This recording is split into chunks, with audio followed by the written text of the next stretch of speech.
What's up, everybody? Matt Krajewski here, back again with the Odd Shopper channel, talking college basketball bets ahead of mid-major Friday, the 10th of February.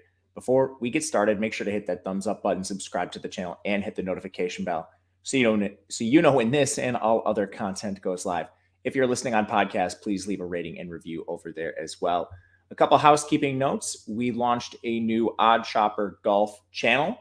This has all your normal Odd Shopper content for golf, betting, parlays, all your favorite analysts. Ben, Aton, they're all over there talking golf. A little slow for me, but for those of you that are fans of golf, that is the place to get all of your content. And big news, the promo we have been promoting on this channel for, 3 weeks now is coming to an end in 2 days, and you are seeing it on the overlay of this video. DraftKings has a no-brainer that is coming to a close on February 12th.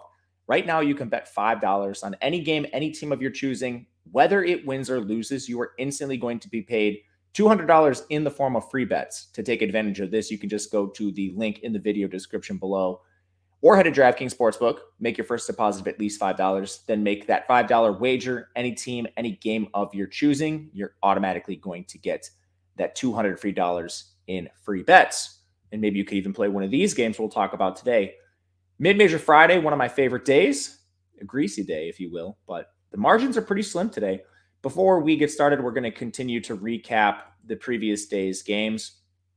And this is not my favorite segment, not because of poor records, but because if you know me well, you'll know my biggest pet peeve in all of betting is people coming on their various programs and talking about their bad beats, because the only people responsible for our bets are ourselves. So we'll kick things off with one that was particularly bad yesterday, and one I thought could go wrong, and it did. It was the San Francisco taking on Gonzaga. This was mostly a play on injury after Nolan Hickman got injured over the weekend, but he played in the game, and this wasn't even close.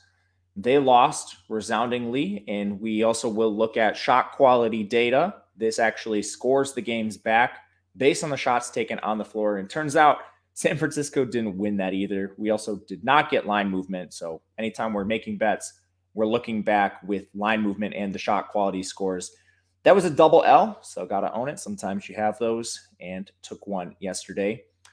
From there, we bet UAB plus 2.5. This one was a doozy. We got line movement in our favor. We got an overtime game where UAB lost by 3, and we got a shot quality score where UAB won the game.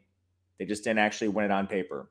So we'll take that one. We would bet back again if given the chance. And last one, we took the under in the Louisiana game. Shot quality did not have the data up for this game yet, but this was one where we got over 2 points in line value. So we'll take that, even though it was an L as well. So 2 good bets, 1 poor bet. We move on to today where, man, it is a tightly priced slate.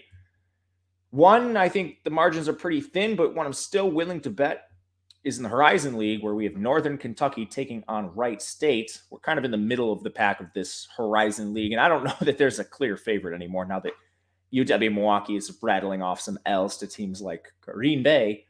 Regardless, we're here, and the spread is 2.5 in favor of Wright State. Model has this around 4, so showing some value on the Wright State side. And to be honest with you, a lot of this comes down to Wright State just being a more balanced team. Northern Kentucky struggles to score. They have a good defense, albeit slightly ahead of Wright State. We're talking 110 versus 134 in terms of defensive efficiency rank, but there's a massive gap in offensive efficiency. Wright State's a team that can actually score. They shoot the ball pretty well. They're good on the interior, especially where they're top 50 in the country in 2-point percentage. Now, Northern Kentucky is good on defense really across the board. I guess I should say average. They're not good, but 110 is pretty good ranking for a Horizon League team. But with that said, Wright State has shown the ability to score. This is a rematch. Northern Kentucky took the first game. That one was at home. And as the point spread indicates, on a neutral floor, you'd probably have this as a pick'em, or Northern Kentucky may be favored by a point. But Wright State returns home here, so that should be factored as well. From there, you do have size advantages Wright State's direction. They're not quite as big as these rebounding numbers indicate. That's due to pace. You know, a team that plays as fast as Wright State naturally going to have a few more rebounds compared to a team like Northern Kentucky who plays at one of the slowest paces in the conference. But overall, if you do look at effective height here, Wright State is the taller team. And even when you adjust for pace, you have better rebounding numbers on the Wright State side. So that should lead to more second chance opportunities as well, that they can really take advantage of that interior offense that they used to succeed. Better shooting team overall as well. So we'll back Wright State -2.5. Model showing some value on this through 3.5 and 4. The next one we jumped on early. We're only going to do 2 games because of the shortness of the slate. And I mean, the margins are really thin. There's injuries in a lot of games. So some of that's going to be better left to be bet tonight. But we took Xavier -5.5 against Butler, and the number is moved up to 7. I think that's the rightful number. I would bet this through 7. And there's a bunch of reasons why. Xavier really has every single advantage across the board. I know defensively, Butler is a team that actually is pretty solid. They're 130th in defense, and Xavier is only 210th, but that hasn't mattered much for Xavier this year. They've been able to play fast, and they've been able to just outscore their opponents through their sheer talent. And this is a top 12 offense in the country. The biggest thing people are going to point to in this game, and why I think Butler might get some buyback here, I wouldn't look too much into that, is the injury to Zach Fremantle. But luckily for those of you analytics people, there's a lot of resources where we can actually look at the performance of these players and evaluate them against the spread. One of them is evanmaya.com, where he puts out a Bayesian performance rating. And if you don't know what that is, it's essentially a way to measure all players considered equal. How many points are they worth per minute when they're on the floor? And that number can be positive, it can be negative. So we're looking at the drop off here from Zach Fremantle to Jerome Hunter, who has come in and played 30 plus minutes in his place. There is a drop off. It is extremely slight. Now we are talking about small samples here. It's only been a couple games without Fremantle, but Hunter's come in and he's played well. Now on the other side, you have a Butler team who's been up and down in conference play. They've been a really injured team. You can see they're below 500 in terms of record. They've kind of turned the corner of late, and I say kind of because they had the win against St. John's. They covered that spread.